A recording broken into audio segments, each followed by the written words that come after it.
রাম মন্দির রায়ের প্রায় 10.5 মাস পর এবার বাবরি মামলার রায়। 28 বছর পর বাবরি মামলার রায় দিতে চলেছে সিবিআইয়ের বিশেষ আদালত। মামলায় মোট অভিযুক্ত ছিলেন 49 জন। ইতিমধ্যেই 17 জনের মৃত্যু হয়েছে। বাকি 32 জনকে আদালতে হাজির হওয়ার নির্দেশ দিয়েছেন বিচারক।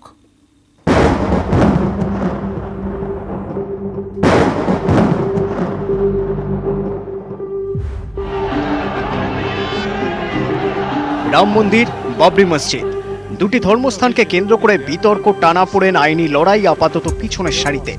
সব নজর লখনৌতে। 28 বছর পর বাবরি মসজিদ ধ্বংসের রায় ঘোষণা করবে সিবিআই এর বিশেষ আদালত। দেশের ইতিহাসে অন্যতম হাই প্রোফাইল মামলা। গত 28 বছর ধরে এ আদালত সে আদালত, লখনৌ থেকে রায়বেরেলি মামলা ঘোরার পর শেষে রায়ের অপেক্ষা।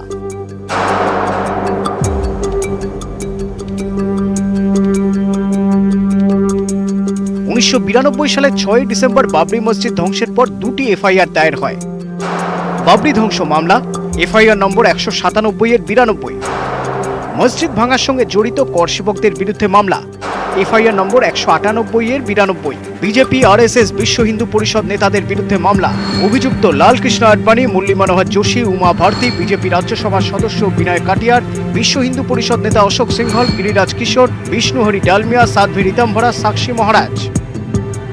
দুটি আলাদা আদালতে দীর্ঘদিন মামলা দুটি চলেছে। মসজিদ ধ্বংসের ষড়যন্ত্র মামলা লখনৌ আদালতে, রায়বেরেলি আদালতে কর সেবকদের প্ররোচনা দেওয়ার মামলা। 2017 সালে সুপ্রিম কোর্ট দুটি মামলা যোগ করে শুনানির জন্য লখনৌতে একটি বিশেষ আদালত গঠন করে। মামলায় মোট অভিযুক্ত ছিলেন 49 জন। তবে বিচার প্রক্রিয়া চলাকালীনই বিশ্ব হিন্দু পরিষদ নেতা অশোক সিংহল, গিরিরাজ কিশোর সহ 17 জনের মৃত্যু হয়েছে। বাকি 32 জনকে আদালতে হাজির হওয়ার নির্দেশ দিয়েছে সিবিআই এর বিশেষ আদালত।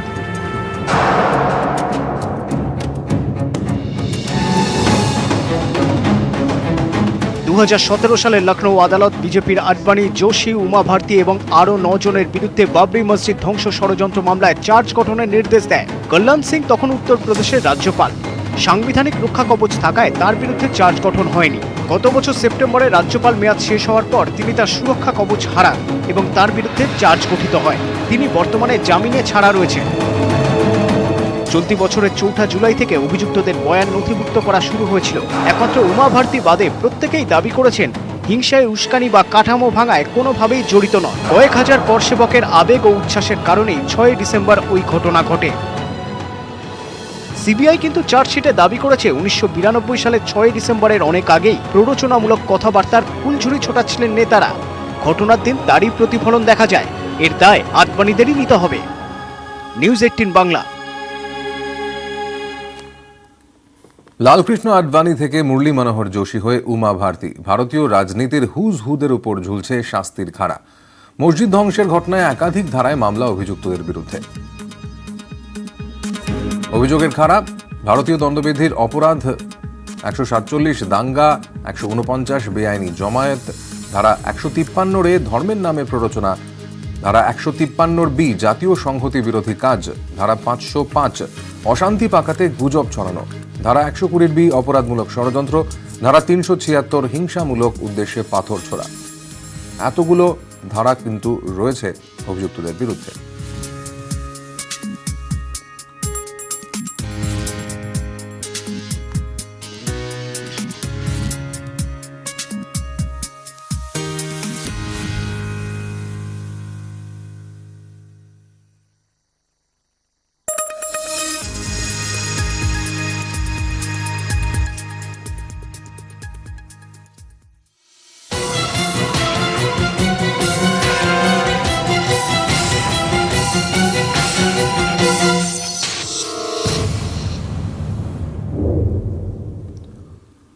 মারা গেলেন হাথরাসের নির্যাতিতা। টানা 15 দিনের লড়াই শেষ হয়ে গেল আজ।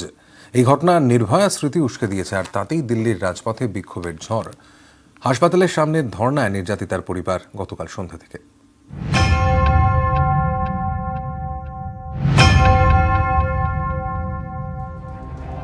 আরও এক নির্যাতিতার মৃত্যু নির্ভয়া স্মৃতি উস্কে দিল। দিল্লির রাজপথে ফিরল পুরনো ছবি। মহিলাদের সুরক্ষা দিতে না পারায় প্রশাসনের বিরুদ্ধে ক্ষোভ উগরে দিলেন সাধারণ মানুষ। এবার ক্ষোভ উত্তরপ্রদেশের হাথরাসের এক নির্যাতিতার জন্য। কংগ্রেস, ভীম আর্মির সঙ্গে সাধারণ মানুষও বিক্ষোভে সামিল হন। মঙ্গলবার সাফদারজং হাসপাতালে মৃত্যু হয় নির্যাতিতার। 15 দিন ধরে মৃত্যুর সঙ্গে পাঞ্জা লড়েছেন তিনি, কিন্তু শেষ পর্যন্ত হার মেনে নিয়েছেন। মঙ্গলবার মৃত্যু হয় 19 বছরের তরুণীর। তার উপর নির্যাতনের ঘটনায় ফিরে আসছে নির্ভয়া স্মৃতি। দিল্লি নির্ভয়ার মতোই হাথরাসের নির্যাতিতার উপরেও অকথ্য নির্যাতন চালায় দুষ্কৃতীরা।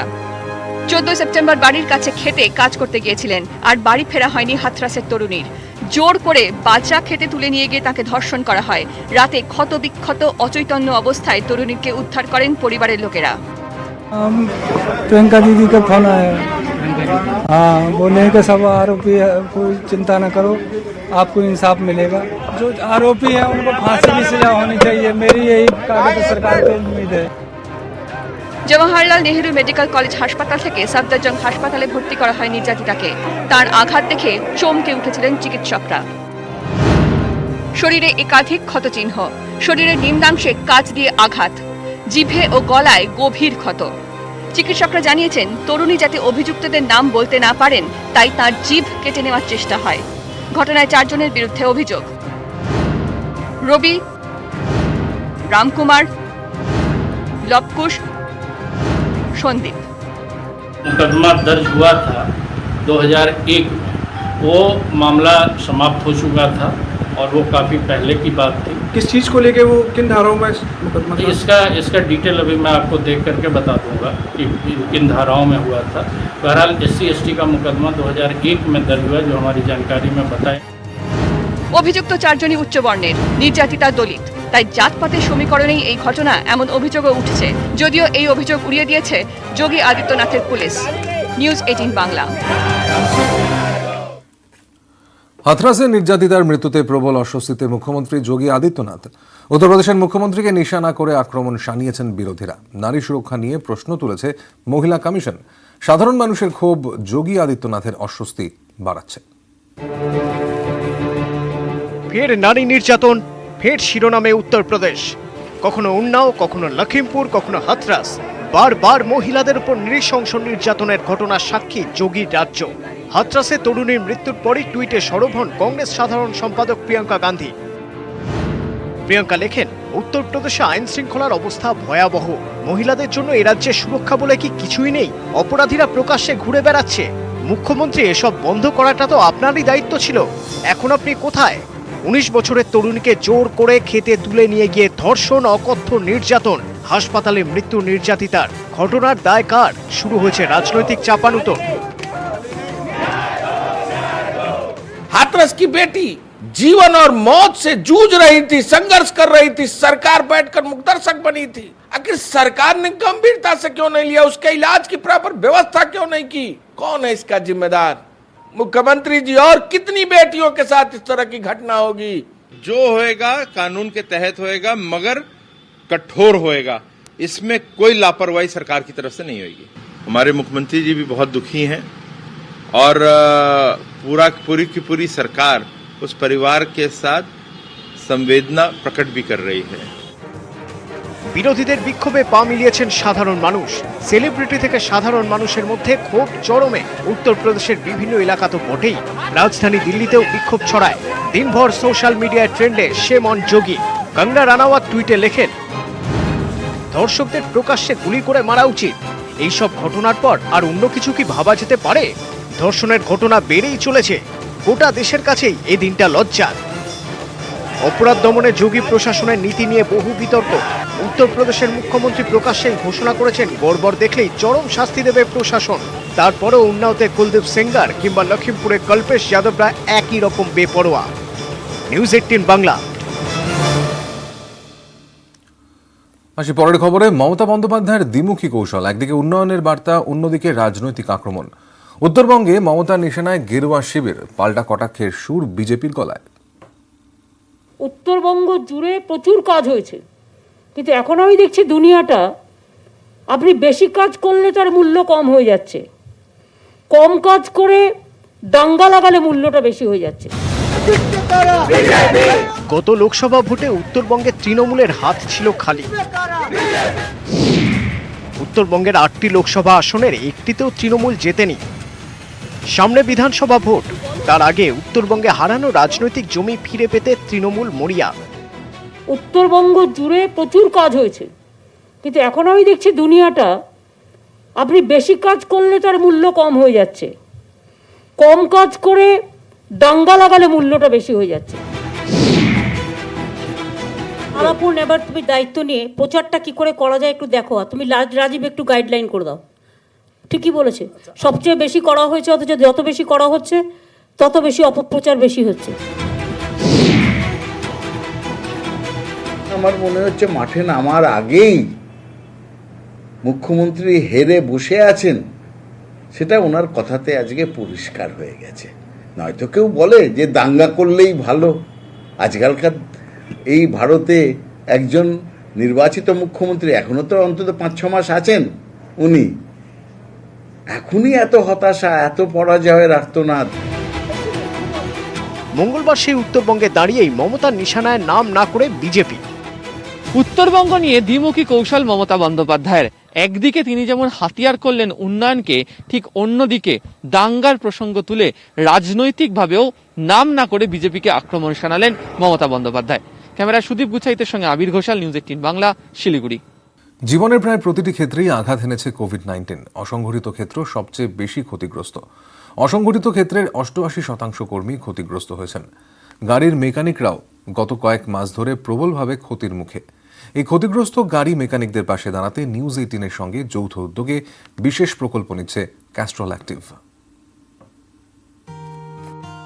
India, as the world's largest manufacturer of two-wheelers, is providing employment opportunities to a large number of mechanics to service these vehicles. However, the nationwide lockdown pushed millions of these small-scale mechanics to the brink of shutting down. परेशानी यही है कि lockdown के बाद तो काम चला ही नहीं है बिल्कुल भी। जैसे जैसे लॉकडाउन थोड़ा थोड़ा बढ़ने लगा, खुलने लगा, तो वैसे ही सहज काम भी सही होने लगा, लेकिन अभी भी प्रॉपर तरीके से काम भी इतना अच्छा नहीं है जो होना चाहिए। In an effort to raise awareness and help small-scale mechanics, Network 18 in association with Castrol Active has launched the Protect India's Engine campaign to recognize the effort of our neighborhood mechanics in helping us move ahead non-stop and generate support to help the mechanic community to be better prepared to manage their businesses in the future.